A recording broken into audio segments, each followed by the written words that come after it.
I'm going to go through it all, including Justin Baldoni in his own words. That's right. Baldoni speaking out for the first time about everything that happened, not in an interview, but we are hearing directly from Justin Baldoni in many excerpts that were just unsealed from his recent deposition, and he spills the tea on Blake Lively. Oh my God, I am like a pig in heaven? Is that the expression? I don't know. But there's even more video as well. That's right, new video evidence that I did not share tonight. I literally got less than 4 hours of sleep. I had this aha moment. A light bulb went off with regards to the sexy of it all. Remember when Justin Baldoni referred to Blake Lively, what she was wearing in character, as her character looking sexy, which Blake Lively found offensive? The reason that Justin Baldoni used the word sexy in lingo, communicating with Blake Lively, and with another actor on the set, which we have now learned was Jenny Slate. We kind of figured that out. What do I mean by that? The reason I believe Justin Baldoni felt that it was appropriate to tell one of his actors that they looked sexy in their leather pants, Jenny Slate, is because I think Justin Baldoni really viewed himself as one of the girls. It was not said through a male gaze. Justin Baldoni was talking through the female gaze. Does that make sense? Justin Baldoni did not want to hump Jenny Slate or Blake Lively. He was one of the girls. Remember, Wayfarer is claiming that all of Blake Lively's claims fail. In addition to going through all of this, we also found out that yesterday in Texas, the judge there granted Blake Lively's request to be dismissed from Jed Wallace's lawsuit against her. This comes just a week or two after Jed Wallace was dismissed from Blake Lively's lawsuit in New York. Where are they supposed to sue each other? This is bonkers. He was dismissed from her lawsuit. Here we go.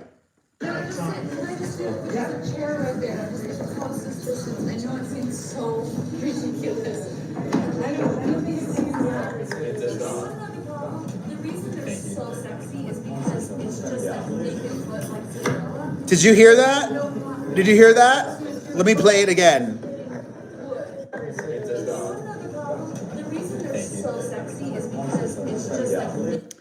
Blake Lively referred to her wardrobe as sexy.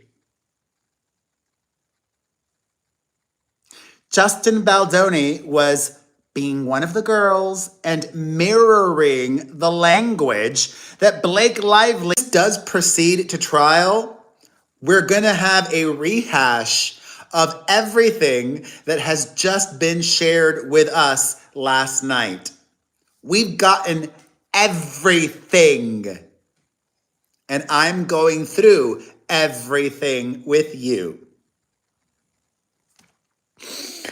So much joy, because it reaffirms that I am on the right side. I am team truth. That's why I've believed Justin Baldoni, and all of the receipts, proof, timeline, screenshots, emails with Sony and others just reaffirm what I knew all along. Well, not all along, because remember, initially I believed Blake. And then this is the next page. You asked me what? I just want to make sure I understand. They all said no, and you heard yes. Is that right? Shapiro, objection! Jamie, I don't, Miss Shapiro, will you let him finish his answer? You asked him to describe his memory of the event, and you keep interrupting him. Miss Hudson, well, I'm asking questions as he is providing the answer. Jamie Heath, would it be okay if I just give you my answer? Ethically challenged Ezra, go ahead. Oh, I'm so glad we're reading this all.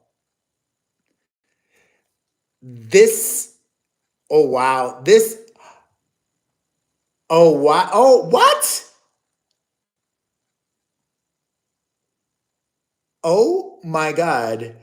Remember that meeting in Blake Lively and Ryan Reynolds' New York City apartment? It lasted 5 or 6 hours. And according to the producer of It Ends With Us, a lot of it was Ryan belittling Justin. The lawyer asks, for 5 or 6 hours? Jamie Heath says, a lot of it. Shocking. The lawyer asks, and when you say belittling, what do you mean by that? When she first started reading a couple of her things and Justin was hearing this, taking this in and trying to make sense of it, he was frozen by hearing this stuff. And instead of, well, let me not say instead of, and his reaction was that he was being a coward. That what you do when a woman says this to you and points out these things, you just stand up and you just apologize and apologize. And Justin was just like, but I didn't do this. And then he raised his voice and used, do you know what I mean?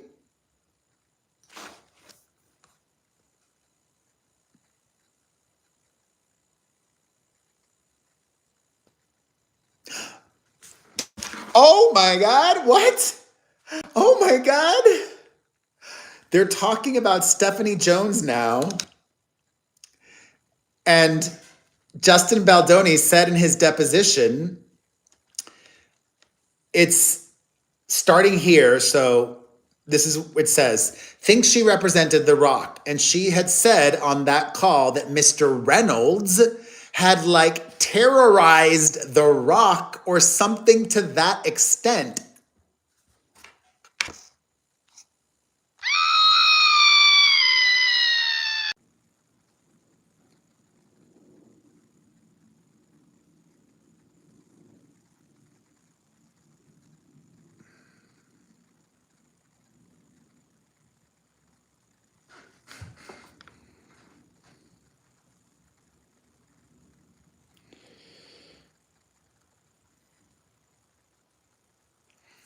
Look at this. Steve Sarowitz testifies, quote, I talked to Brandon Sklenner when I was on set, and he was effusive in his praise for Justin, his directing, Wayfarer, how he had been treated in general.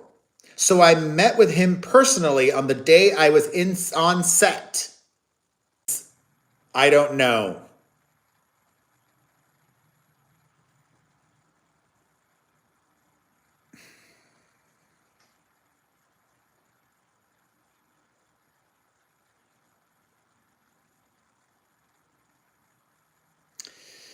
One of Blake's makeup and hair people testified that there was a culture of hugging on the set.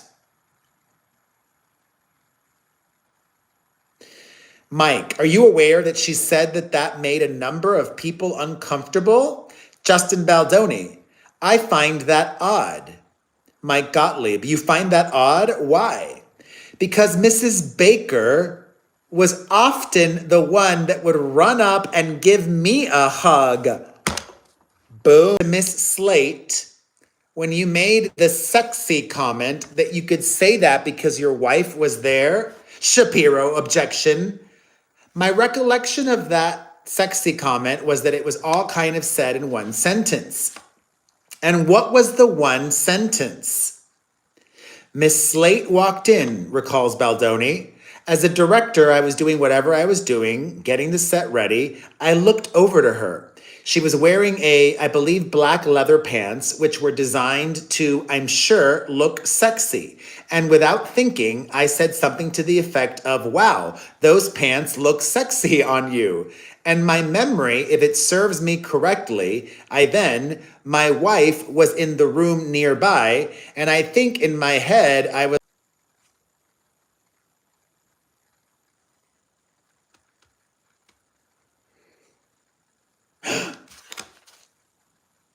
oh my God, Taylor Swift comes up again. Fudge, but there's no context leading up to it. In their circle, Hugh Jackman, Sean Levy, Taylor Swift. By that point, as I testified earlier, I was essentially forced or threatened to step down off my film. I wasn't able to finish my own film, even considering it tested higher. Somehow, the actress of my movie, who was not a producer, was at this point, Miss Lively had requested that my name be removed. So I had my a film by credit removed. I was removed from the majority of marketing materials, from the poster.